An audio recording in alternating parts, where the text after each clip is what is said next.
It started with a telescope, a new kind of lens powerful enough to peer into the heavens and bring the moon, its forests, rivers, and sapphire temples into sharp relief.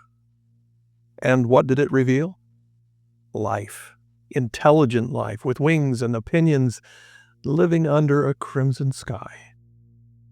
In 1835, the world was told that there were Batmen on the moon, and millions believed it. But this wasn't science fiction. It was front-page news. How could this possibly happen? It was August 1835. The United States was expanding west. Andrew Jackson was in the White House, and newspapers were cheap. 1 penny could get you a full day's worth of news and imagination. One of those papers, the New York Sun, hit the stands with a headline that made jaws drop and printing presses panic. Great astronomical discoveries lately made by Sir John Herschel, LLD, FRS, and etc., at the Cape of Good Hope. Catchy, right?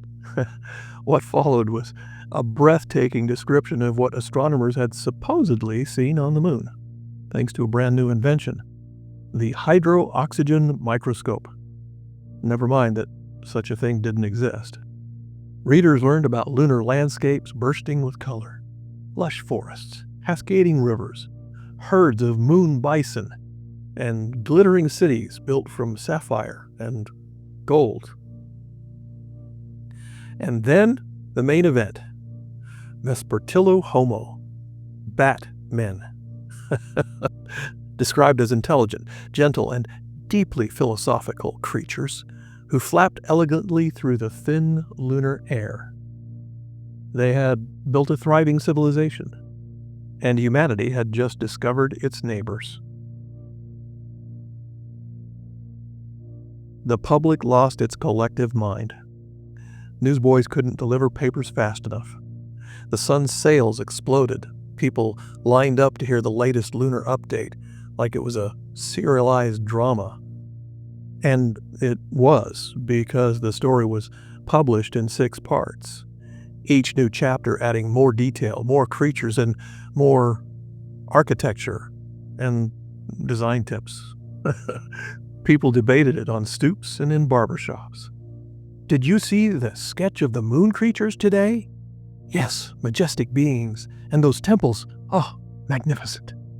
Some readers even began to speculate. Could these moon people visit Earth? Were we being watched? Should we send missionaries? Or just start buying up lunar real estate?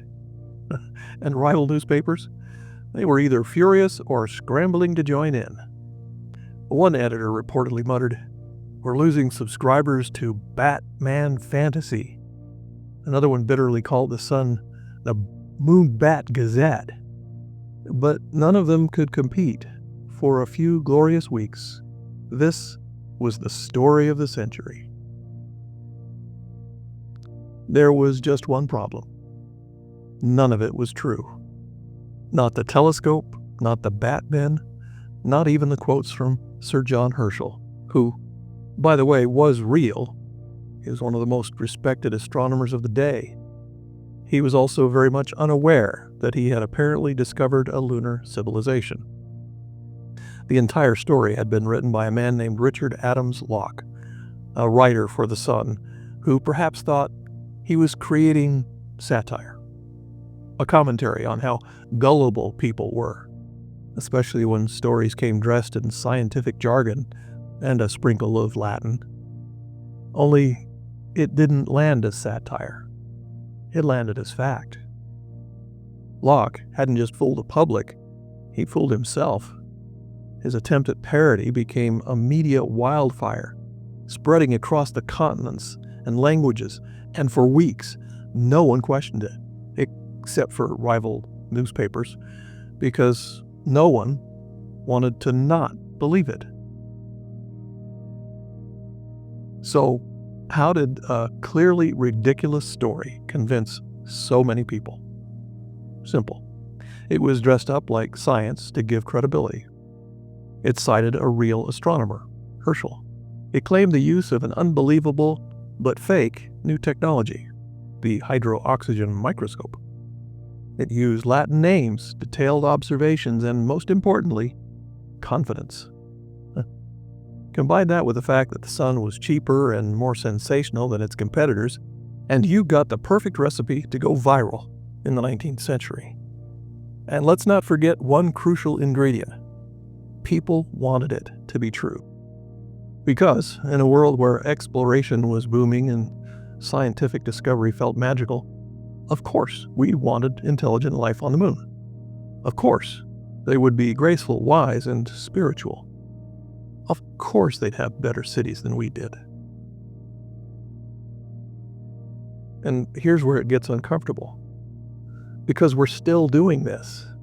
Maybe we don't believe in lunar Batmen anymore, but we've got our own modern versions, like fake headlines that go viral, deep fakes, anonymous sources that turn out to be just some guy in a Reddit thread, conspiracy theories wrapped in scientific-sounding words.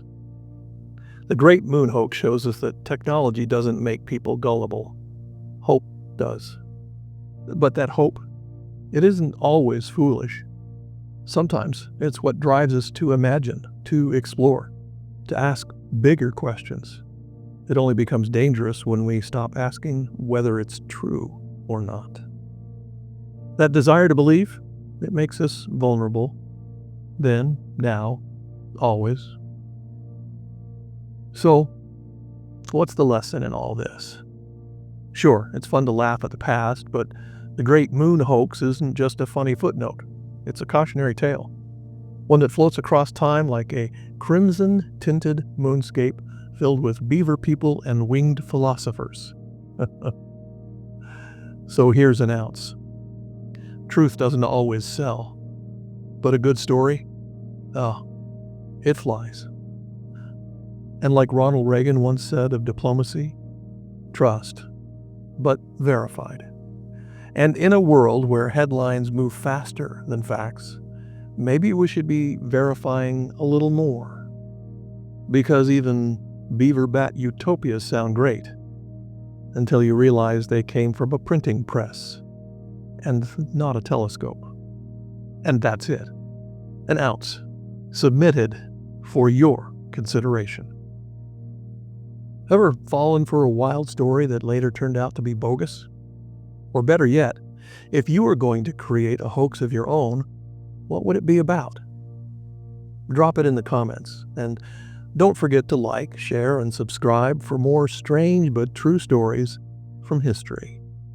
Come back next time, just in case there really are Batmen up there after all. Thanks.